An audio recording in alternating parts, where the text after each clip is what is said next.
Comme une maladie, les erreurs qu'on fait ne se payent pas tout de suite.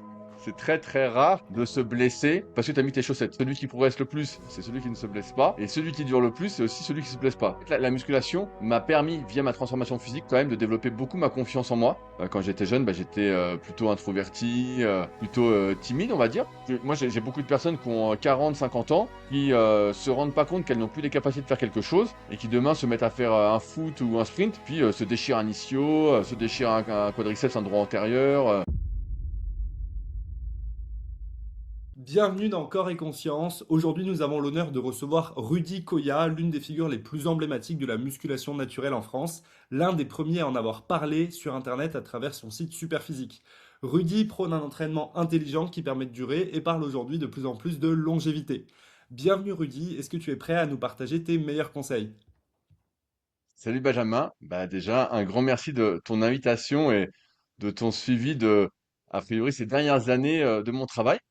Je suis prêt à partager tout ce pourquoi tu m'as invité et à répondre aux questions que tu me poseras.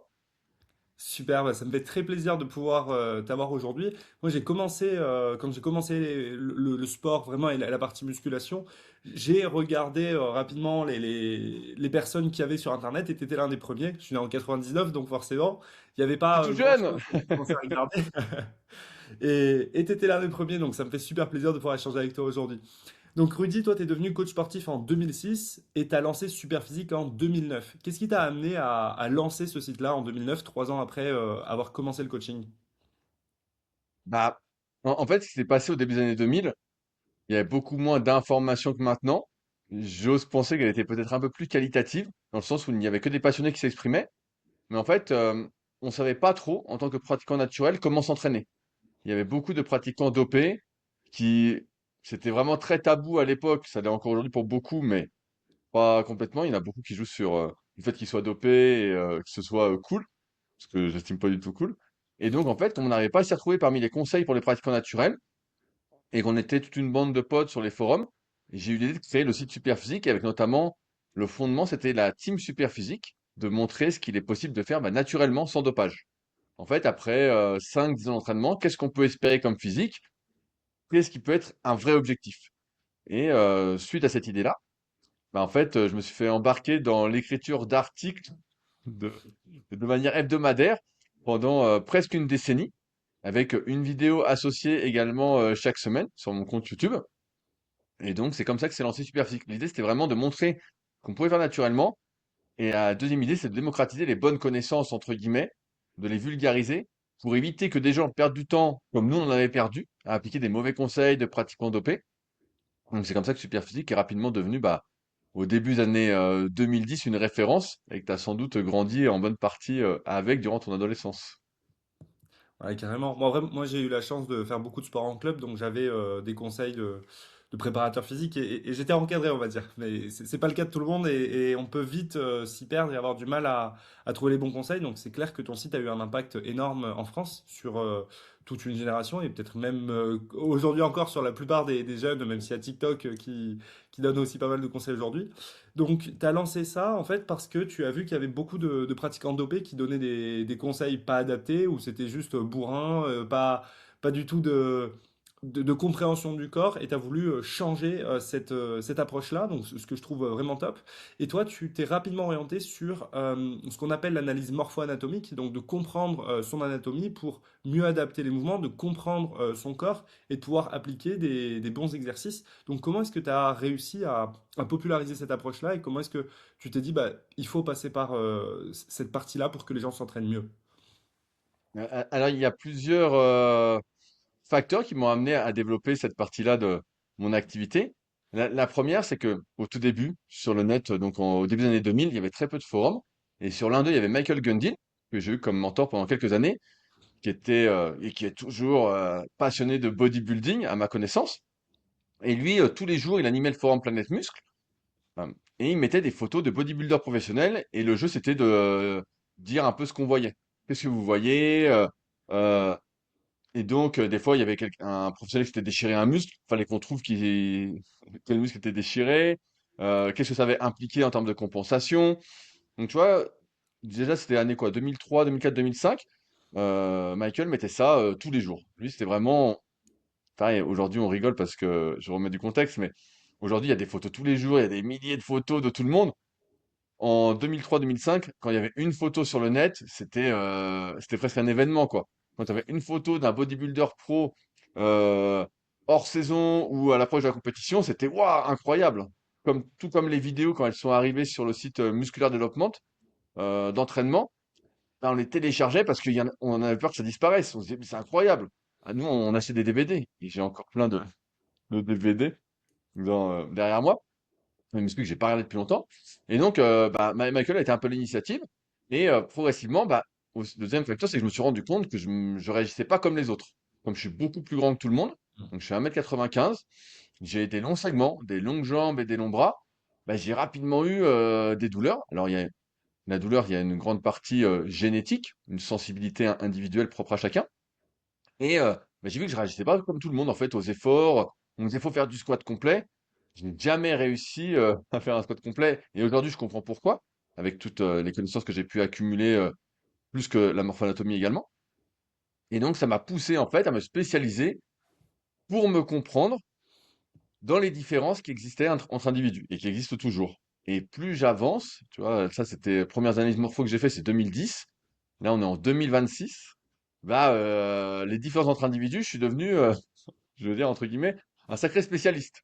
Quand j'analyse quelqu'un, que ce soit morpho-anatomiquement, donc les longueurs osseuses et musculaires, mais également articulairement, comment il bouge, quelles sont ses capacités de mouvement, euh, j'arrive vraiment à voir des différences qui sont assez incroyables entre les individus, ce qui explique forcément des différences de possibilités et des différences de potentiel, malheureusement, faut le dire, et de résultats possibles pour chacun. Donc ça part de deux constats. Michael était là et lui était passionné, et moi j'avais plein de problèmes. Et comme personne ne pouvait m'expliquer, j'ai dû partir à la pêche aux informations.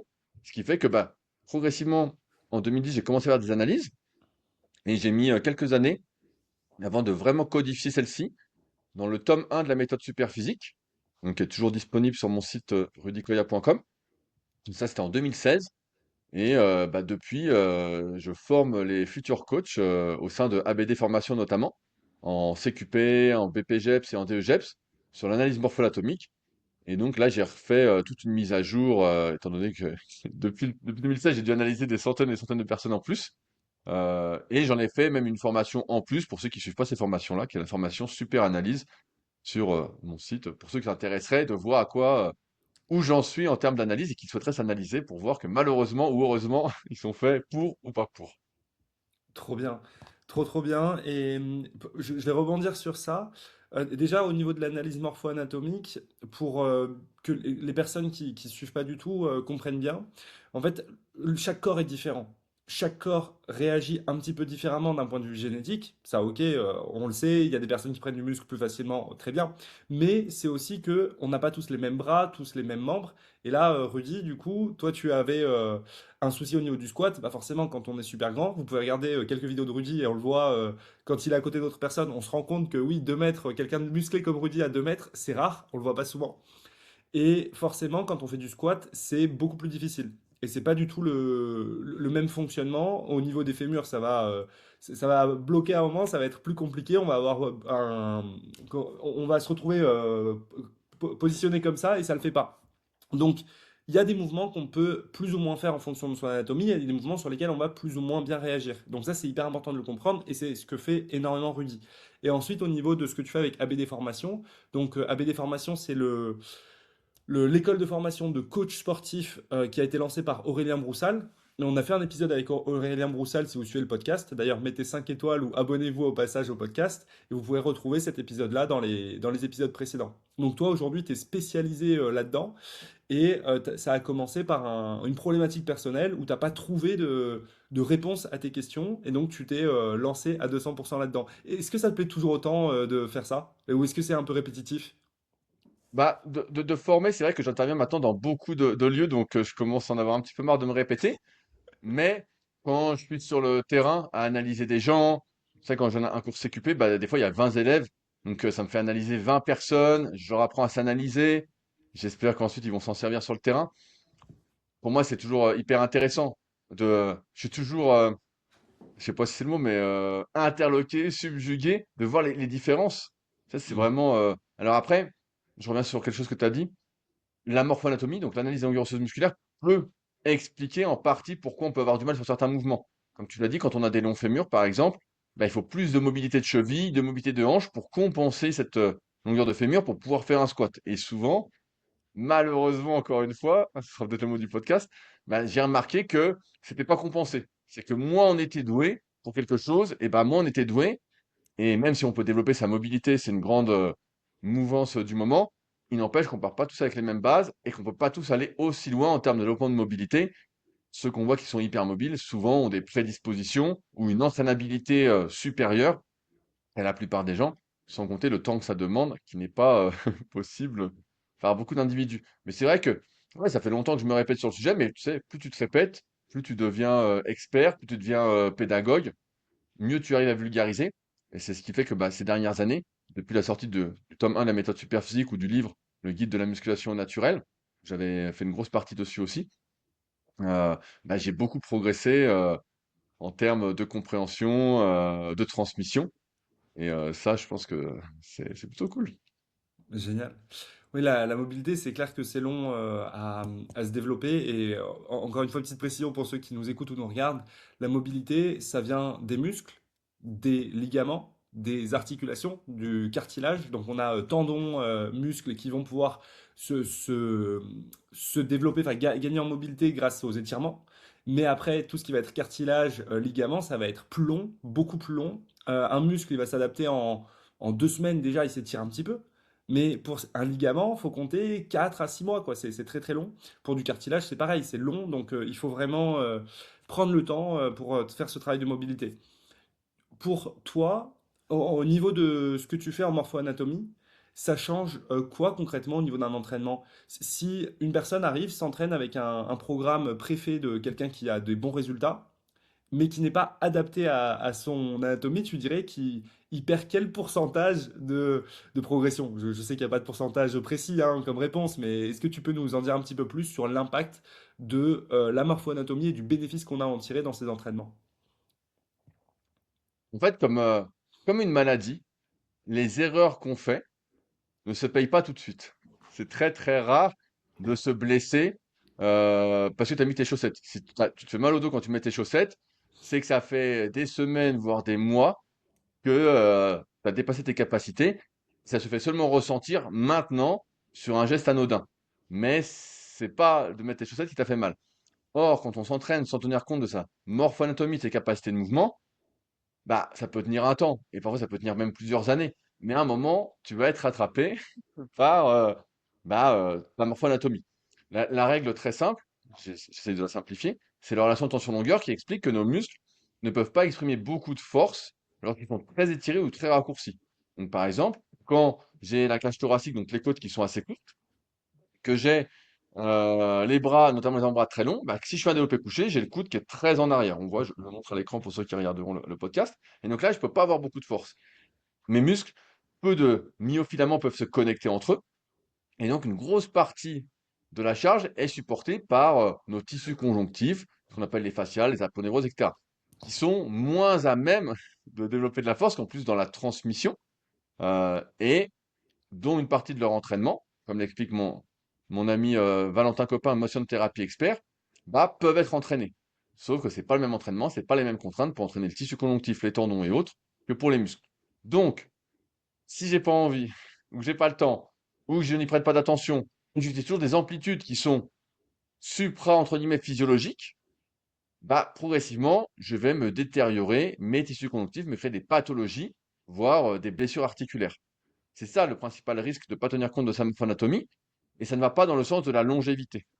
La longévité, c'est faire ce qu'on est capable de faire, chercher à progresser, parce que le vieillissement, de toute façon, va nous enlever une partie de ces progrès, ou de cette force, ou de ces muscles. Donc il faut qu'on ait une sorte de réserve pour pouvoir encore bien marcher à 70, 80 ans et plus, pouvoir bien se déplacer, par exemple, ou s'accroupir, ou en fonction de ses objectifs quand on vieillit.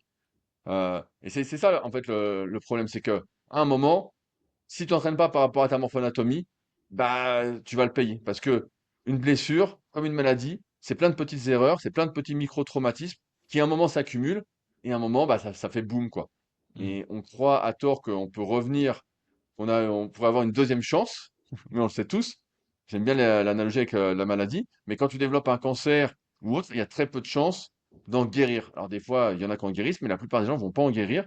Et là, c'est pareil, si tu te fais vraiment mal, bah, si tu as mis 20 ans, je caricature, pour te blesser quelque part, bah, c'est-à-dire que ça fait 20 ans que tu fais n'importe quoi, tu as 20 ans sur lesquels il faut revenir. Et bon, comme on le sait, celui qui progresse le plus, c'est celui qui ne se blesse pas. Et celui qui dure le plus, c'est aussi celui qui ne se blesse pas. D'où ma quête, entre guillemets, de l'adaptation, de la personnalisation du programme au maximum aux capacités de l'individu pour éviter ces blessures et puis en fonction aussi de ses contraintes parce que tu peux pas tout faire en termes de temps, d'énergie. Ça peut être un peu sans fin en fonction du profil. Donc pour toi, la morphoanatomie a un rôle à jouer principalement sur la prévention des blessures et sur la limitation des blessures. Et en termes de progression, enfin, quelle est la part d'importance selon toi? Bah, quand tu fais un développé couché, je reprends mon exemple, et que tu es très étiré en bas, tu dois générer beaucoup, beaucoup, beaucoup de force pour progresser. Ce qui fait que il y a beaucoup de personnes qui me contactent pour être coachées, ça fait genre 10 ans ou 15 ans qu'elles s'entraînent, et elles font du développé couché à 50, 60 kilos.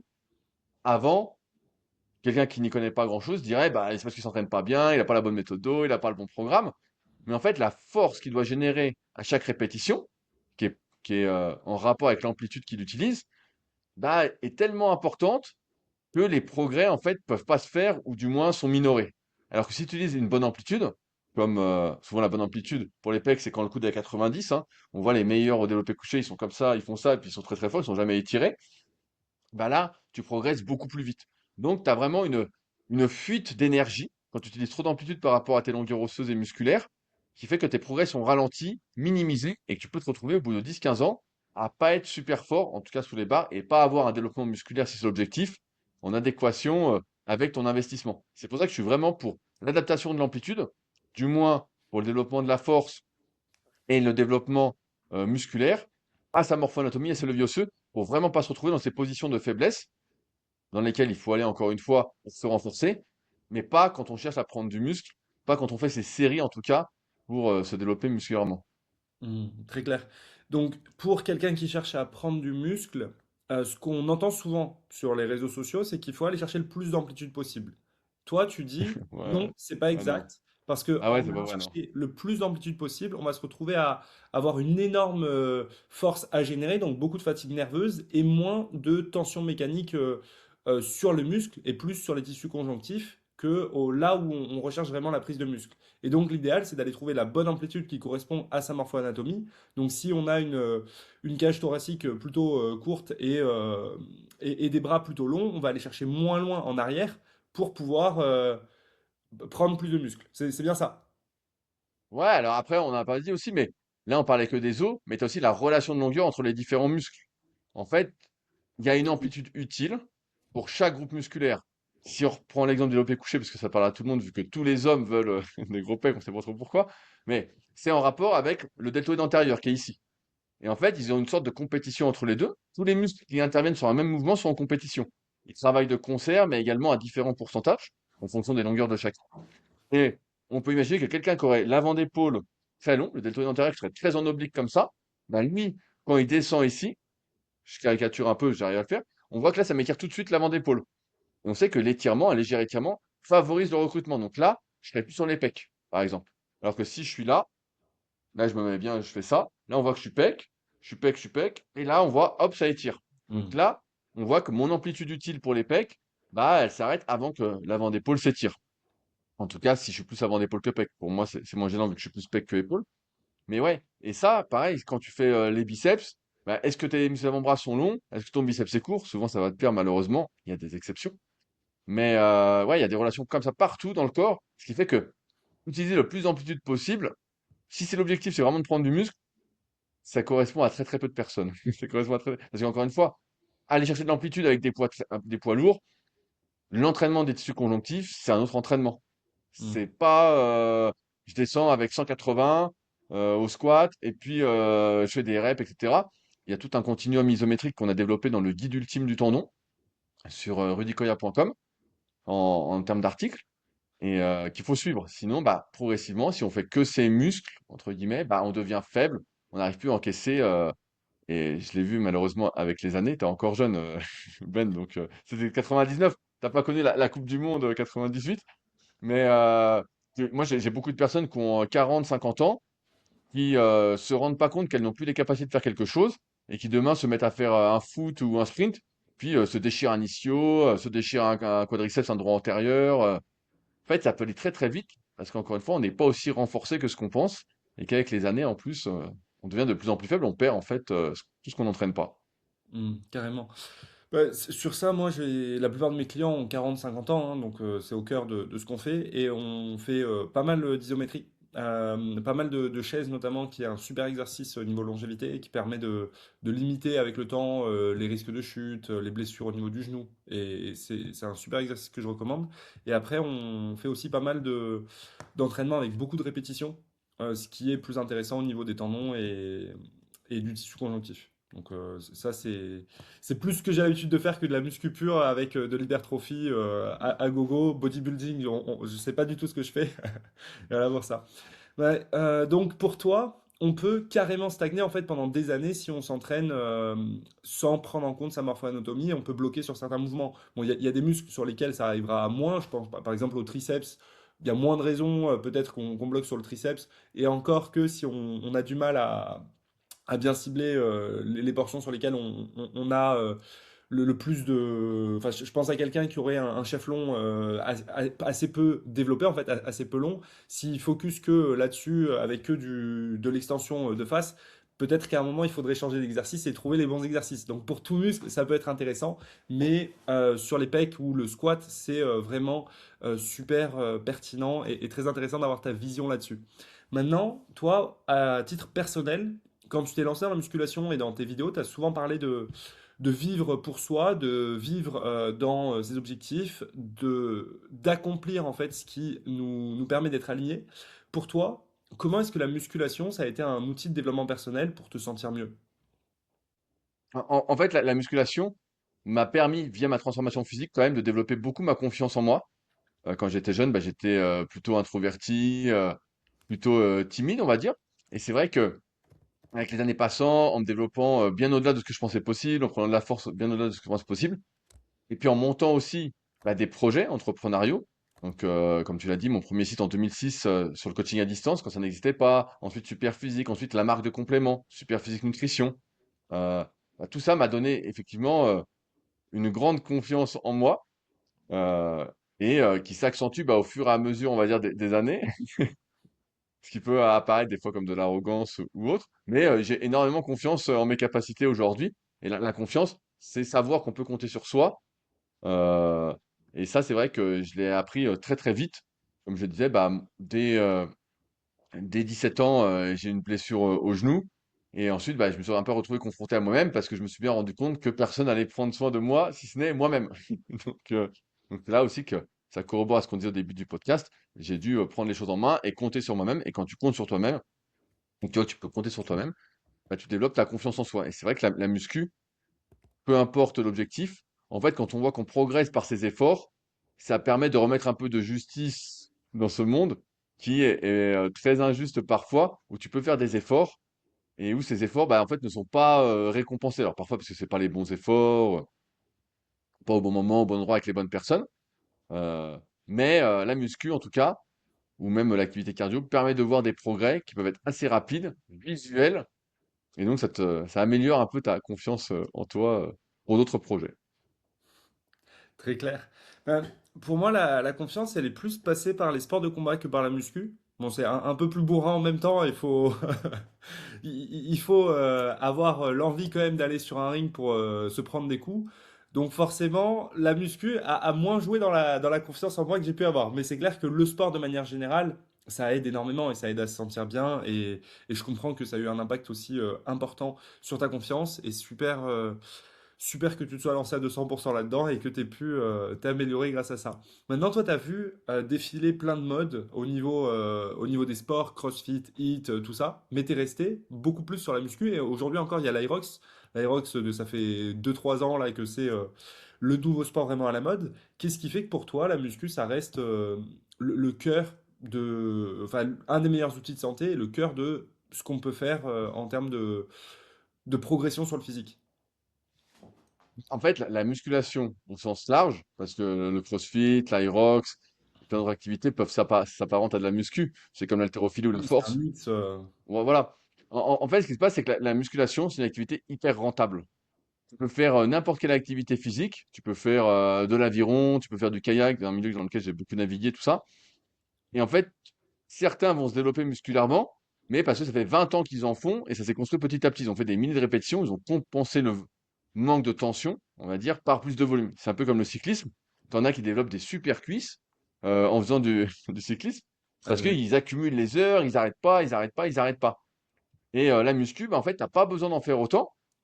Et je caricature un peu, mais dans le guide ultime de l'hypertrophie, par exemple, parle de la règle des 10 000 heures, mais souvent, si tu t'entraînes déjà 2, 3, 4 ans sérieusement, tu vas te transformer, mais radicalement. Vraiment radicalement. Tu ne seras pas à ton meilleur niveau possible, mais tu seras vraiment déjà bien transformé. Et c'est pour ça que je trouve que c'est une activité hyper rentable. Et même d'un point de vue, on va dire, vieillissement, longévité, tu parlais tout à l'heure d'isométrie, mais le fait d'être capable de se gainer, quelle que soit l'articulation, bah ça, c'est la longévité et ça passe beaucoup par la muscu. Et la muscu, ça peut être juste de la chaise au poids du corps, hein. Ça peut être des pompes en isométrie. Il y a plein d'idées d'exercices. C'est aussi savoir développer de la force sur des amplitudes. Donc là, c'est entre guillemets un peu l'inverse de ce qu'il faut faire pour prendre du muscle, mais chercher les amplitudes, faire des pauses en bas, faire de l'isométrie dans des positions où on est en position de faiblesse. Donc c'est vrai que la muscu au sens large, d'un point de vue longévité, ça reste quand même, je vais pas dire le must, parce qu'il faut que ce soit couplé avec une activité cardio, et puis une activité cognitive aussi.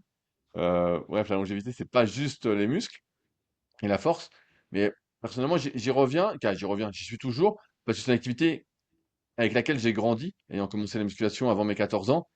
Donc, en fait, c'est une part de moi. J'adore m'entraîner, même si aujourd'hui je fais beaucoup plus d'ergo, d'exercices que j'ai jamais fait, comme des sleds et autres, un peu dans la mouvance Hyrox avec mon livre Hybride, qui serait peut-être sorti au moment où ce podcast sort, sait-on jamais.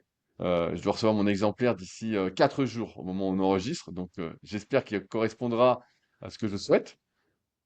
Mais tout ça pour dire que ouais, la muscu, en fait, pareil, quand tu mets des charges lourdes et autres, bah, au niveau des os, la densité osseuse est entretenue, voire développée. Et on sait qu'il y a beaucoup de personnes qui vieillissent, qui, comme elles ne sont pas soumises à des stress importants ou des stress répétés suffisamment importants pour générer des adaptations, en fait, on les os qui deviennent très très fragiles.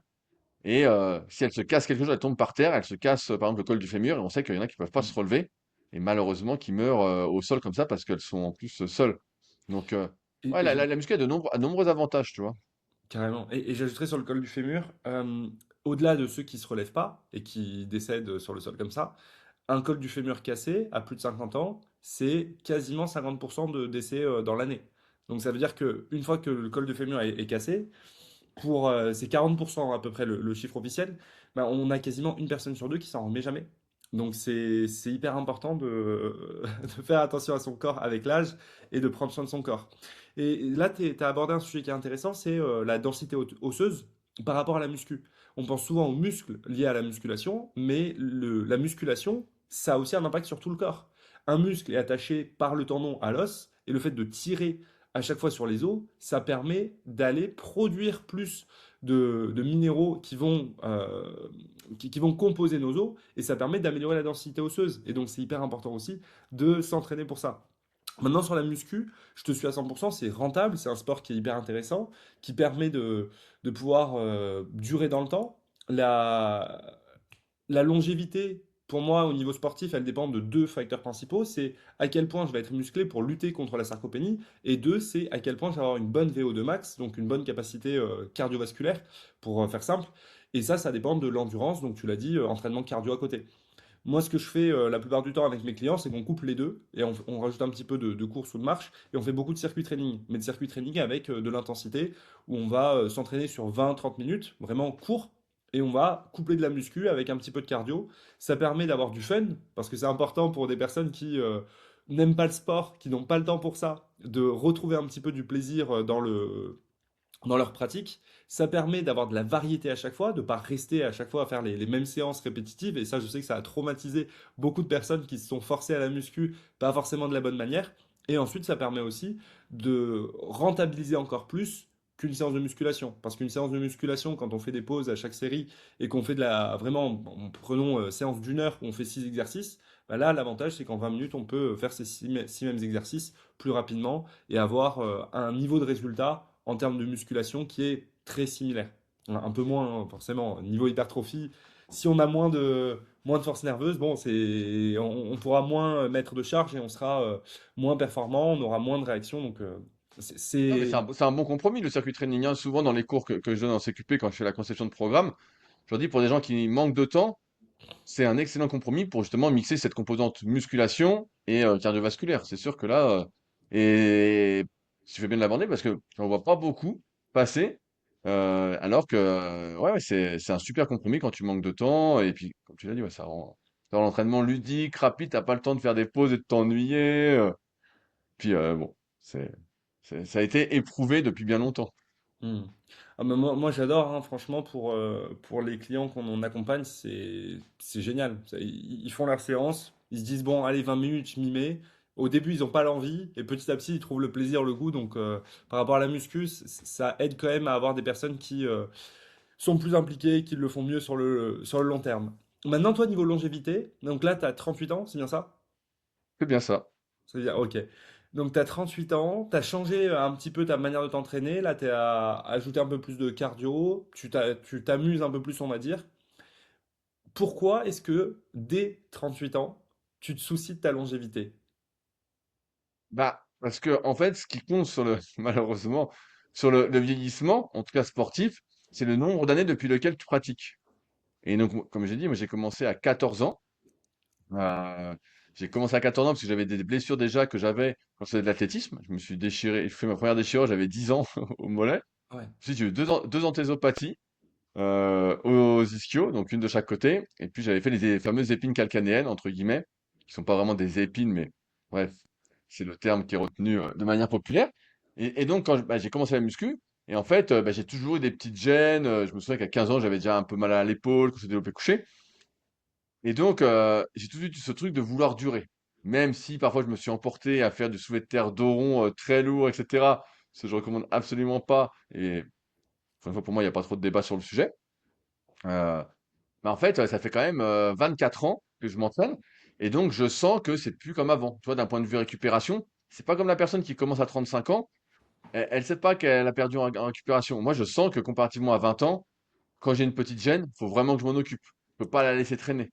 Sinon, ça dégénère et ça fait une pathologie. Et après, c'est beaucoup plus long pour en guérir.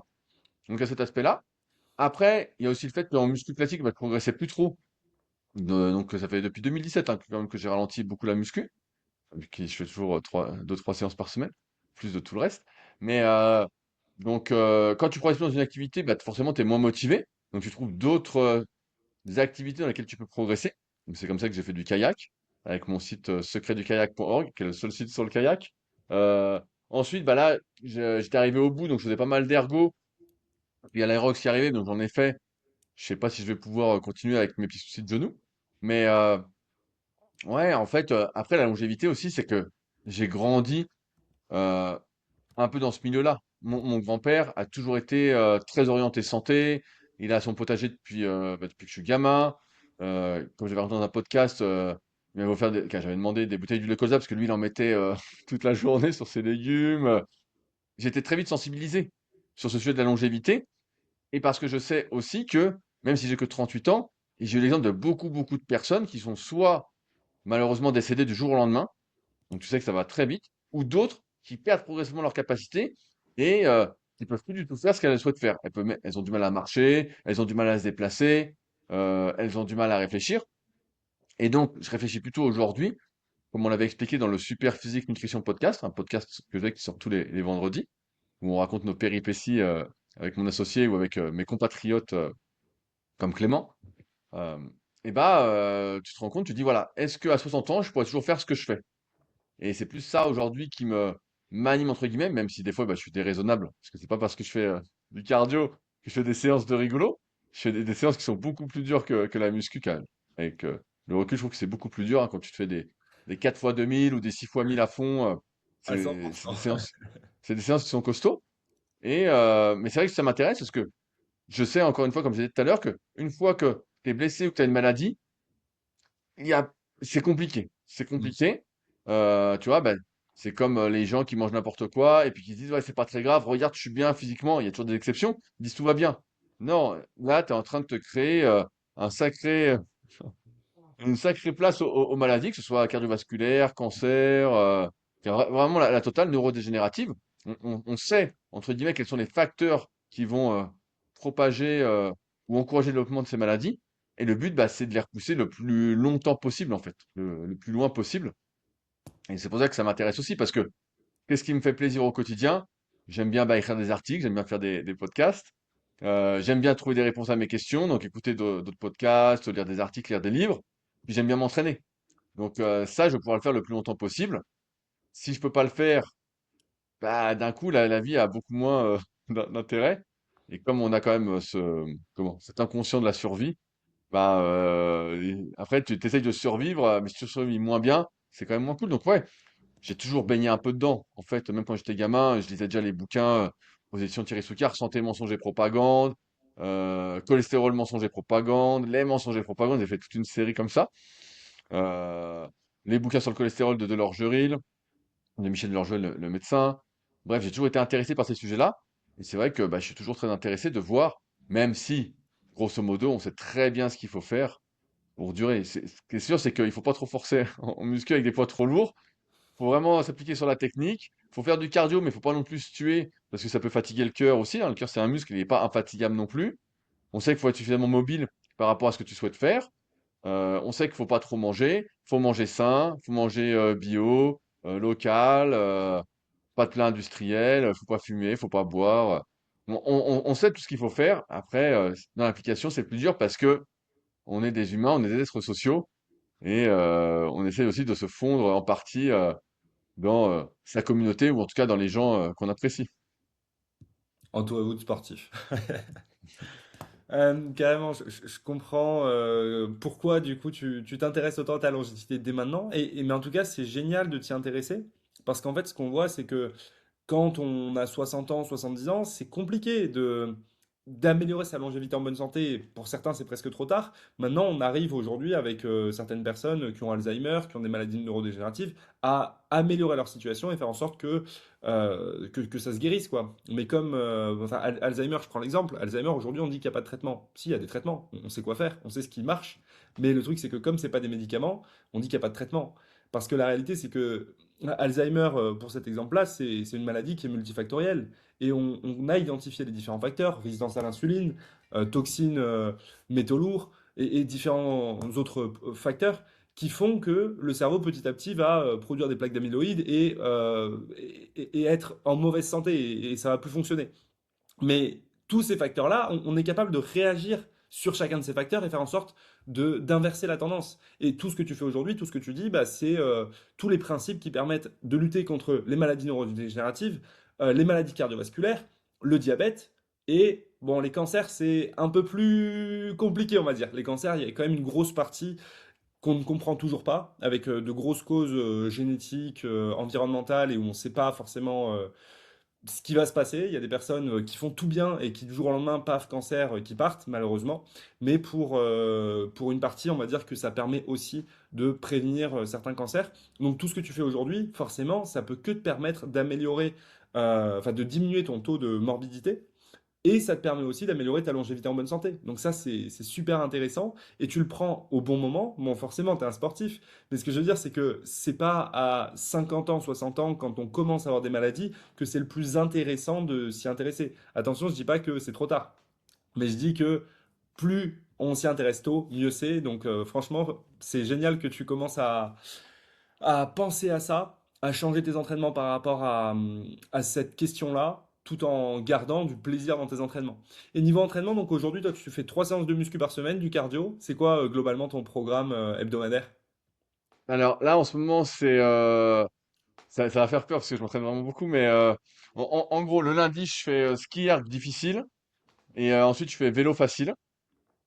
En gros, c'est ça. Mardi, je fais muscu.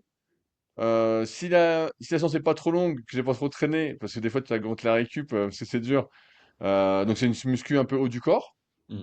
Euh, donc, si je suis pas trop mort et que j'ai pas trop traîné, je cours un petit peu après, mais tranquille à basse intensité.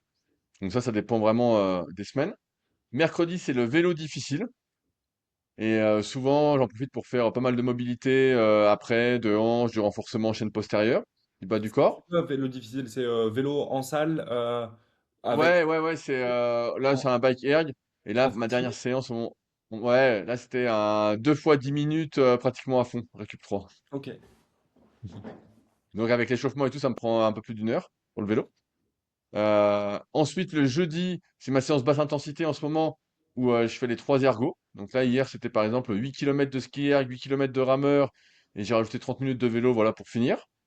8 kilomètres Donc, de rameur. ouais, ouais, bah, en fait, je le fais au quart de fréquence mètre, donc c'est un peu long, mais comme tu vas pas trop vite, car moi, je mets une musique qui me met dans le flow et ça passe tout seul. Là, vendredi, c'est muscu haut du corps encore. Donc, on verra. Voilà, pareil, la course à pied, c'est toujours un peu en option en fonction de comment je suis au niveau des genoux, de la récup, tout ça. Samedi, c'est le rameur difficile. Voilà, c'est le fractionné, tout ça. Avec du vélo cool après. Et dimanche, c'est bas du corps. Ok. Ah ouais, t'as beaucoup, beaucoup de cardio quand même dans ta semaine. Je pensais pas autant. Ouais, ouais, ouais. Et puis après, bah, je marche pas mal, je promène mon chien, tout ça. Donc, j'ajoute pas mal de marche. Dans la journée, je fais pas mal de mobilisation. En ce moment, je fais pas mal de mouvements avec les yeux parce que je suis beaucoup sur l'ordi ou beaucoup à lire. Donc, j'ai les yeux, je sens qu'ils se figent.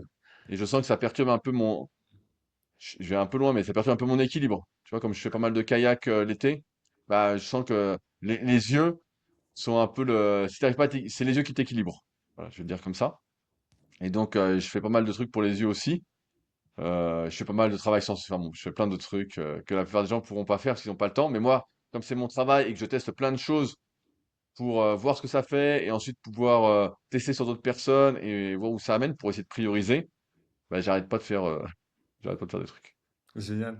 Ouais, pour les yeux, je le fais aussi.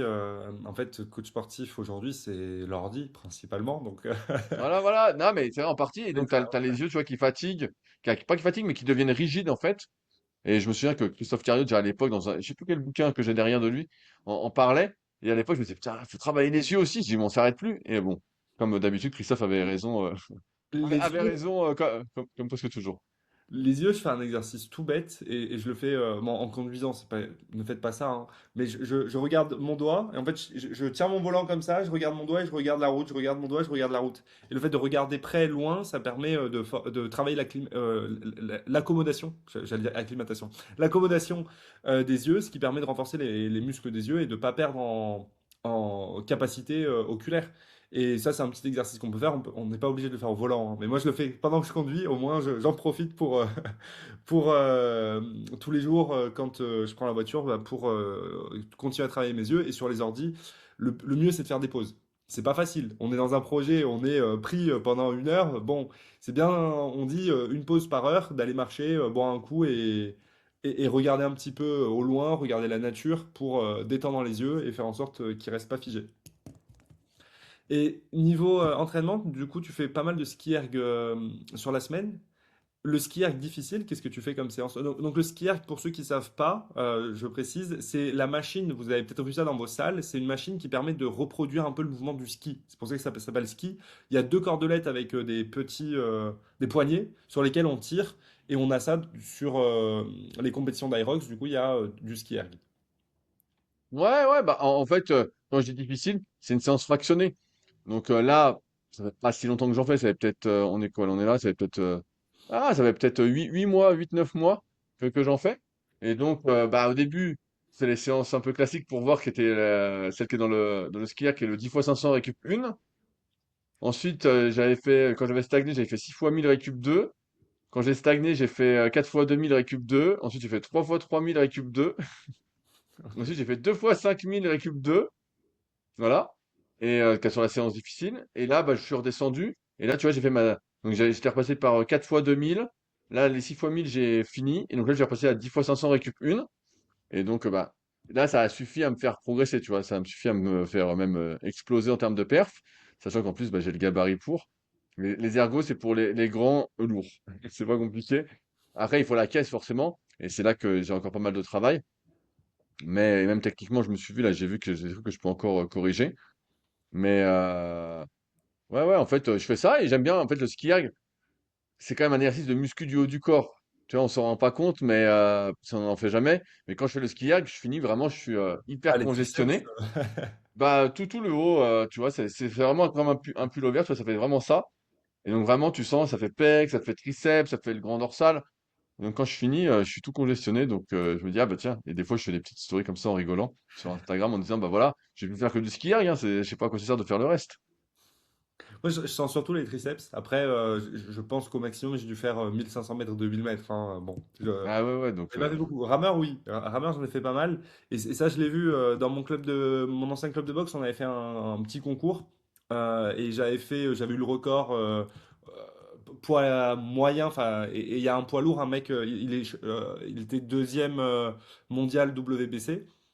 Lui, en gros, c'était le meilleur temps sur 500 mètres. Je crois que c'était ça. Et il avait fait une 10, je sais pas, et moi j'avais fait une 30 ou un truc. Enfin, il m'avait explosé de 20 secondes alors que moi j'étais devant 10 secondes devant tous les autres. Et j'ai été un peu dégoûté. Mais le mec il fait 100, 105, 110 kilos. Enfin, voilà. Donc c'est pas du tout les mêmes gabarits et, et on le voit. Mais après, c'est pas un exercice qui est fait pour tout le monde. Et pourquoi est-ce que tu fais autant de cardio aujourd'hui? Tu as un objectif en particulier niveau compétition ou autre, plaisir, c'est quoi? bah, j'avais pas spécialement d'objectif. Et puis, finalement, j'en ai trouvé un avec les French Erg Series, qui ont lieu le 1er février à Paris. En fait, je suis tombé dessus. Mais sinon, j'avais pas d'objectif particulier, si ce n'est de progresser pour moi. J'ai toujours réussi à me fixer des objectifs et à me motiver tout seul. Mais là, les French Arc Series, bah, pour moi, c'est sympa parce que ça va me permettre de rencontrer aussi d'autres personnes qui me suivent sur les réseaux, avec qui j'échange sur l'entraînement, justement sur les ergos. Donc, tu vois, c'est un peu un deux en un pour moi. Ok, Donc, ça donne un objectif. Donc, bah, c'est dans un mois. Donc, voilà. D'ailleurs, il faut que je réserve ma venue. Et donc, ça c'est cool. Tu vois, je trouve ça super. Et voilà, après, ouais, c'était plus pour moi aussi. Tu sais, que t'es toujours plus motivé quand tu as une date. carrément. Ah Donc, bah c'est bien de se mettre des objectifs. Mais mettez-vous des objectifs. Là pour 2026, mettez des objectifs pertinents et que vous allez tenir. Je connaissais pas le French Air Series, donc tu enchaînes les trois ergos, donc tu fais du rameur, du ski et du vélo. du bike. Exactement. C'est quoi les distances? Comment ça se passe? Bah, il y a plusieurs distances, donc j'ai pas tout en tête. Je sais que je fais le classique parce que c'est à peu près ce qui correspond à mon entraînement. C'est 2500 mètres de rameur, 2500 mètres de ski erg et 10 kilomètres de bike. Après, tu as une formule sprint qui est 750, 750 et 2 km 5, je crois. Et tu as des catégories duo, relais et autres pour ceux qui voudraient faire. Donc là, c'est la première édition, donc je fais celle-ci. Après, moi, je suis plutôt un adepte des efforts collectifs. Donc j'aimerais bien, si ça perdure, faire peut-être en relais ou en duo les prochaines fois. Tu vois, c'est plus sympa de s'entraîner à plusieurs, de se motiver ensemble. J'ai un peu fait le tour de l'entraînement seul Hmm. avec la muscu, qui est une activité assez solitaire. Donc si je peux mixer le plaisir de l'entraînement et puis cette envie de faire mieux ensemble, bah, je pense que j'irai là-dedans. Carrément, bah, carrément. Je te souhaite de tout exploser du coup là dans un mois et après d'y retourner avec d'autres personnes pour le plaisir. Donc toi aujourd'hui tu es passé sur un entraînement qui s'adapte on va dire à ton âge et tu es en train de poursuivre là-dessus. C'est quoi pour toi les principales modifications qu'il faut mettre en place niveau entraînement quand on a plus de 40 ans? Bah, déjà, je remets du contexte, mais beaucoup de gens qui me suivent font que de la muscu. Et en fait, ils sont pas très actifs. Ils font de l'activité sportive, mais ils Hmm. n'ont pas d'activité physique. L'activité physique, c'est quoi? C'est comme on disait tout à l'heure, c'est bouger, se mobiliser en journée. C'est pas forcément un nombre de pas, parce que même s'il y a des modes où on dit qu'il faut faire 10 000, 15 000, 20 000, c'est pas ça qui compte, c'est, voilà, tu te lèves, tu bouges, tu marches, au lieu de prendre les escalators, tu prends les escaliers, c'est, tu lèves les bras, tu vois, tu bouges, quoi. Donc déjà, ça c'est le premier point, parce que tout ce qu'on n'utilise pas, comme je disais tout à l'heure, on le perd. Ensuite, bah, c'est introduire de l'activité sportive, varier. Tu vois, à la différence de la musculation pour prendre du muscle, où c'est toujours mieux enfin, c'est toujours mieux. Une fois que tu as trouvé les bons exercices pour toi, aux bonnes amplitudes, bah, c'est mieux de forcer dessus. C'est comme ça que tu vas prendre le plus de muscle en progressant sur ceci, en mettant plus lourd, en faisant plus de répétitions, etc. La longévité, bah, c'est plutôt essaye de varier les exercices, de varier les angles, quand il y a des angles, pour essayer de te renforcer un peu de partout et de ne pas sursolliciter une zone. Même si tout se renforce, on sait aussi qu'il y a le vieillissement et que si tu répètes toujours le même geste, tu deviens spécialiste de ce geste-là et tu uses préférentiellement les structures qui sont utilisées via ce mouvement.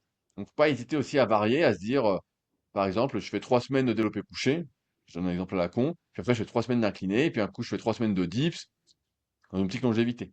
Pareil, on parle de volume d'entraînement. La longévité, c'est pas chercher à prendre le plus de muscles possible et à faire une séance pec ou une séance biceps.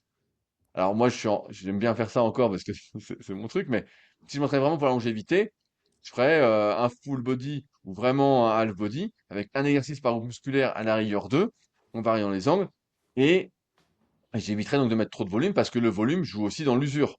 Il y a eu longtemps des débats sur les forums de musculation au début des années 2000. Qu'est-ce qui est le plus dangereux pour les articulations? Bah, sur le court terme, c'est les poids lourds. Sur le long terme, le volume ne joue pas en ta faveur non plus. Donc si tu combines les deux, ça fait longtemps que tu t'entraînes, bon, c'est pas dit que ça te fasse du bien. Il y a toujours des survivants. Donc moins de volume. Et puis après, bah, moins forcé. Faut le dire, faut moins forcer. Il n'y a pas de raison d'aller à l'échec. Il n'y a pas de raison d'aller RPE 9 ou 8. Ce qui compte, c'est déjà de bien faire tes exercices, d'utiliser les amplitudes auxquelles tu as accès et à côté, enfin, bah, rajouter du cardio, au moins à basse intensité, c'est-à-dire de manière continue. Donc ça peut être, si vous débutez, ça peut être juste 20 minutes de vélo, ou même de vélo elliptique, ou même de marche, si vous débutez complètement, pour aller progressivement vers 2, 3, 4 fois, après en fonction du temps qu'on a à disposition, 30 minutes, 45 minutes, 1 heure. Et là, je lis le bouquin de Peter Attia, The Outlive, sur la longévité. Lui, si tu l'écoutes, il fait un volume démentiel, et je pense qu'il correspond à pas grand monde. Et où il parle de 4 fois 1 heure de vélo, plus ensuite du rocking, donc de la marche lestée. Et donc tu dis, bon, bah, à un moment, tu peux pas. À un moment, Il faut. m'a fait rire avec son rocking à dire qu'il va tous les jours sur sa colline et à dire Ouais, ouais, bah, là il doit pas travailler beaucoup. Tu vois, parce qu'en fait, à un moment, quand tu fais ça, tu fais la muscu, tu fais. Bon, à la fin, ça fait des journées. Tu as fait plus de la moitié de ta journée en faisant du sport. Enfin, du sport, une activité physique. Et à un moment, bon, ça reste limité. Mais bon. Ouais, tu vois, c'est un ensemble. De toute façon, la longévité sportive, le sport, c'est varier les activités, ne pas se spécialiser, être un généraliste, essayer de développer un peu tout, mais sans aller à l'extrême, parce que chacun d'entre nous doit se rendre compte, aussi, je pense, les gens qui vont écouter le podcast, c'est qu'à un moment, tu arrives à une sorte de palier sur un exercice ou sur un groupe musculaire ou une activité physique, et si tu veux aller plus loin, bah, tu sacrifies le reste pour y aller, pour continuer. Et ce sacrifice, bah, il est anti-longévité, il est très plaisir, il est très plaisant, je le connais très bien aussi. Mais c'est l'anti-longévité. La longévité, c'est essayer de varier et de se dire, bah, Peter Attia, là, comme je suis sur le bouquin, lui, il parle du décathlon des centenaires. Il dit, faut réfléchir à 10 activités qu'on aimerait continuer à pouvoir faire à 70, 80 ans, etc. et à 100 ans, si on veut jusqu'à 100 ans, et se dire, bah voilà, c'est ça que je veux faire, donc il faut que je m'entraîne à ça. Donc pour lui, il y a justement marcher en portant son petit-fils ou quoi, bah, le rocking, tu vois, ça l'aide par exemple. Hmm. Carrément. Le livre de Peter Attia dont tu as parlé, c'est un super livre que je vous recommande. C'est accessible à tout le monde, hein. C'est un livre. Alors, il y a de la technique dedans où il parle de molécules, tout ça. Mais au-delà de ça, c'est un livre qui est vraiment accessible à tout le monde, qui est bien écrit, qui est vraiment plaisant à lire et que je vous recommande. Et au niveau de ce qui est proposé dedans, c'est assez, enfin, c'est très pertinent, beaucoup de choses super intéressantes. Et sur le rocking, là, je le suis quand même moins. Pourquoi? Parce que le rocking, c'est très intéressant, oui, mais pour une personne qui a quand même une bonne base sportive. Et Bien ça, sûr, bien sûr. il met pas assez l'accent dessus dans le livre et il le dit pas du tout. On dirait qu'il le conseille à tout le monde. Et ça, c'est vrai que ce passage-là m'a un peu moins plu. Pourquoi? Parce que faut comprendre. Moi, j'ai eu beaucoup cette question-là par rapport à l'armée. J'étais officier dans l'armée de terre, donc j'ai beaucoup de personnes que j'entraîne pour l'armée et j'ai plein de personnes qui me disent, bah, est-ce que je peux courir avec un sac lesté? Oui, mais non. Pourquoi? Parce que le fait de courir avec du lest, on met tout de suite plus de charge au niveau des articulations et notamment des chevilles. Et toi, je pense que avec du coup, tu as eu trois blessures au niveau des chevilles, donc enfin cheville talon. Donc tu dois comprendre. Mais le fait de mettre beaucoup de charge d'un coup au niveau des cartilages et des articulations, quand on n'est pas habitué, bah, on augmente d'un coup le risque de blessure. Donc il faut être progressif, être très progressif. Il faut comprendre que la progressivité, c'est pas un mois, 2 mois. Quand on est jeune au niveau des articulations pour de la course lestée, on parle déjà de 6 mois. C'est-à-dire que moi, je recommande aux personnes qui veulent commencer à courir de manière lestée, je leur dis déjà de courir régulièrement 2 fois par semaine pendant 6 mois. Ensuite, commencer à courir lesté une fois par mois avec un petit lest, 5-10 kilos, et plutôt un lest près du corps, gilet lesté, avant de passer sur un sac qui est plus éloigné du corps, qui va mettre plus de tension. Mais cette progressivité-là, quand on a 40 ans, 50 ans, bah, elle doit être encore plus importante. Parce que sinon, on prend le risque de se blesser. Alors, moi, j'exagère un petit peu là au niveau des chiffres, mais c'est ce qui est, au niveau de la physiologie, le plus intéressant. Maintenant, évidemment, on va pas attendre 6 mois avant d'aller faire son rocking. Mais le faire très, très progressivement, oui, c'est quand même mieux. Et je trouve qu'il aurait dû insister un petit peu plus sur ce passage-là, sachant que ce livre-là, s'adresse plutôt à la communauté scientifique et à ceux qui ont 40 ans, 50 ans, qui s'intéressent réellement à leur longévité. Et c'est le seul petit point où j'aurais voulu un peu plus de développement de sa part. Bon, après, sur le reste de ses entraînements, oui, il en fait beaucoup. Oui, ce qu'il recommande, c'est quand même beaucoup. On se retrouve à peut-être 8 heures d'entraînement par semaine. Maintenant, c'est vrai que c'est le plus pertinent au niveau de ce qui peut être fait niveau longévité.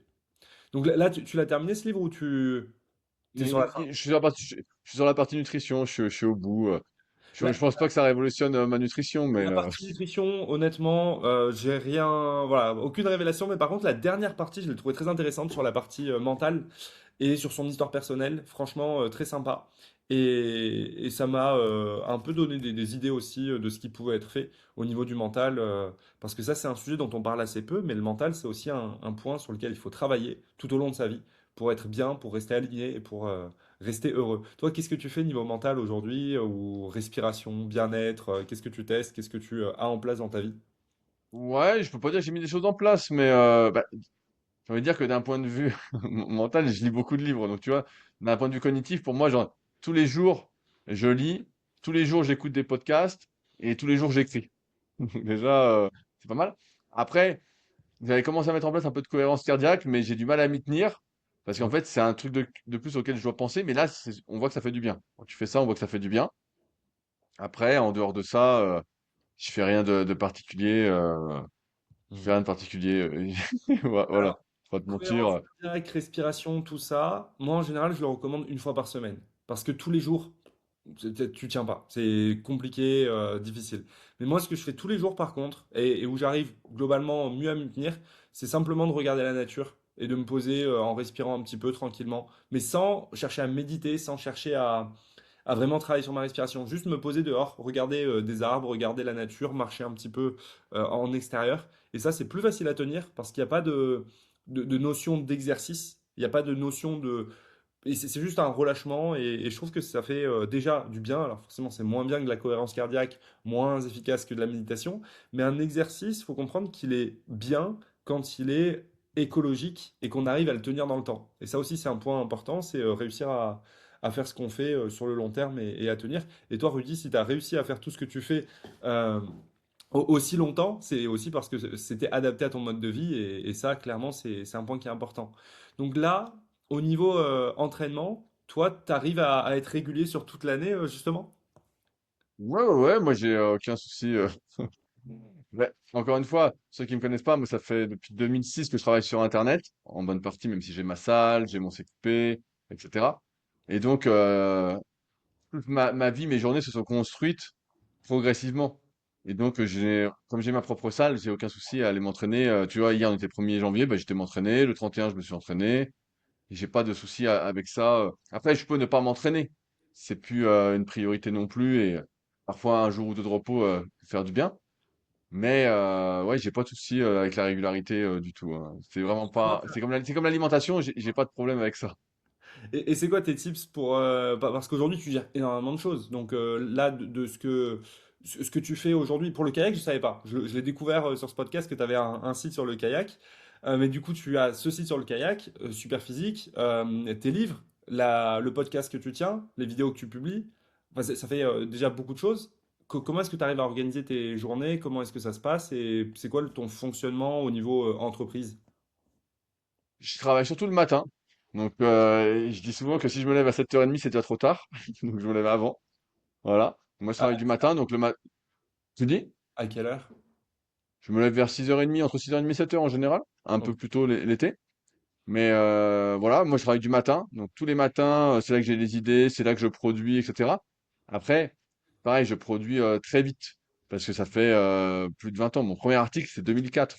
Ouais. Donc, même si ça me prend du temps, par exemple, pour ceux qui iront lire sur mon site rudicoya.com un guide ultime, ils me dire, waouh, c'est incroyable et tout. Moi, ça me prend pas tant de temps parce qu'en fait, j'ai tout en tête. Des fois, je fais des petites recherches, mais j'écris très vite. J'écris plus vite que les logiciels de reconnaissance vocale qui transfèrent à l'écrit. Ah, J'écris tu veux beaucoup dire plus que vite. tu tapes, parce que Ouais, tu tapes plus vite que le fait de dicter? ouais, exactement, je tape beaucoup plus vite. Ok. Donc, Parce que moi, c'est vrai comme que ça. je dicte beaucoup, j'utilise Super Whisper et je dicte quand je dois écrire beaucoup, ça me permet quand même de gagner beaucoup, enfin pas mal de temps et je dois, je sais pas, je vais 3 fois plus vite en dictant qu'en écrivant. Ouais, ouais, bah, c'est pour ça que je te dis ça. J'écoute des podcasts aussi, des gens disent ça. Mais moi, le clavier, ça, j'ai grandi avec. Ok, Donc, en fait, je regarde même pas et puis je tape et ça va très, très vite. ok. Donc, ça, pour moi, c'est facile. Et après, ouais, en fait, c'est le matin. Et souvent, bah, on va dire que je vais m'entraîner en début d'après-midi. Et après, fin de journée, bah, quand je rentre, en fonction de l'énergie, je regarde. Je fais plus des choses qui demandent moins d'énergie, moins de cognition, on va dire. Et voilà, et ça va bien, en fait. J'arrive, tu sais, j'ai mon petit cahier. J'avais noté ce que je devais faire aujourd'hui. J'ai pratiquement tout fait. Et puis voilà. Tu vois, c'est T'as déjà pas. quasiment tout fait là pour ta journée le matin? Ouais, ouais, cet après-midi, là, j'ai tourné des reels avec un copain. Donc, on tourne des reels. Après, c'est lui qui s'occupe du montage en grande partie. Puis, je vais m'entraîner. Et puis voilà, Ok. rien de. Tu Et après, t'entraînes, tu dis? tu t'entraînes l'après-midi en général. Ouais, ouais, parce que si je m'entraîne le matin, en fait, ça me bouffe ma fenêtre créative. Alors, je peux la rattraper après si j'ai tout un rituel pour me mettre en condition, avec de la luminothérapie, de la musique, ouais, m'isoler, tout ça. Mais en général, je préfère bosser le matin et m'entraîner l'après-midi. Après, si, là, par exemple, pour le 31, bah, je me suis entraîné le matin, mais j'ai pas fait grand-chose. J'ai fait le minimum pour moi, qui est peut-être déjà beaucoup pour certains. Mais encore une fois, tout ça, c'est des choses qui se sont construites au fil des années. Donc, Hmm. pour certains, c'est beaucoup. Moi aussi, c'est beaucoup, mais je me sens pas submergé d'avoir à faire tout ça. C'est, ça va. Oui, c'est venu avec le temps et aujourd'hui c'est ton organisation classique. Ben, c'est marrant, moi je suis plus efficace aussi pour bosser le matin, mais je préfère m'entraîner le matin comme ça c'est fait. Et je sais que je perds un petit peu en performance après. La matinée, je suis moins efficace pour bosser parce que du coup mon entraînement m'a fatigué. Quand c'est de la muscu. Après, quand c'est de la course, ça va, mais quand c'est de la muscu, je perds un peu en énergie sur ma matinée. En créativité, ça va, j'ai toujours 50 000 idées. Et c'est vrai que j'ai préféré faire ce choix-là parce que ça me permet d'avoir bien mon entraînement qui est fait le matin et après plus y penser, juste bosser et juste pouvoir enchaîner sur tous mes projets. Et j'ai aussi ma petite checklist de choses que je complète au fur et à mesure de la journée. Avec Rudy, nous sommes désolés de terminer le podcast de cette manière. Malheureusement, nous avons eu un bug sur le logiciel que nous utilisions pour enregistrer et Rudy n'arrive plus à se connecter. Je termine donc l'épisode tout seul. Si cet épisode t'a plu et que tu as apprécié le partage de Rudy, tu peux le retrouver sur son site. Tu peux aller sur rudicoya.com ou encore sur son Instagram rudicoya. Si les conseils de Rudy te plaisent, tu pourras retrouver tous ses livres sur son site, donc je t'invite à t'y rendre. Ensuite, si cet épisode t'a plu, pense bien à mettre 5 étoiles, à le partager et à me dire en commentaire qui tu aimerais voir pour de prochains épisodes. C'était Benjamin Sand pour le podcast Corps et Conscience, le podcast dans lequel tu apprends à augmenter ta longévité et ta santé. Si tu veux retrouver tous mes programmes, c'est dans la description. Tu pourras réserver un appel pour un bilan et voir comment optimiser ta longévité. On se retrouve très bientôt pour de prochains épisodes. Force!